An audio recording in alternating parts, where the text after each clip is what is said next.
आपल्याला लोकांना विकास नाही पाहिजे, लोकांना काहीच नाही पाहिजे, लोकांना फक्त जातीवाद पाहिजे. तर जातीवादामध्ये ते इतका मोठा भोगी आहे तर तो माणसाला माणुसकीही सोडून द्यावं लागला.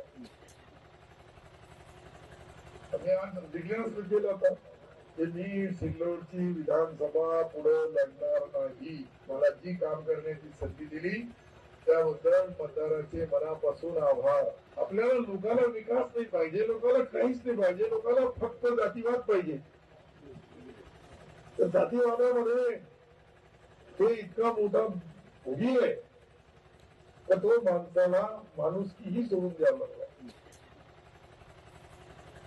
आम्ही आज डिक्लेअर केलं होतं की मी सिल्लोडची विधानसभा पुढे लढणार नाही. मला जी काम करण्याची संधी दिली त्याबद्दल मतदाराचे मनापासून आभार. देश विदेशातील प्रत्येक घडामोडींचे लाईव्ह अपडेट मिळवण्यासाठी आता साम टीव्हीच्या सर्व सोशल मीडिया प्लॅटफॉर्मला लाईक, फॉलो आणि सबस्क्राईब करा. तसंच सर्व नोटिफिकेशनसाठी बेल आयकॉन प्रेस करायला विसरू नका.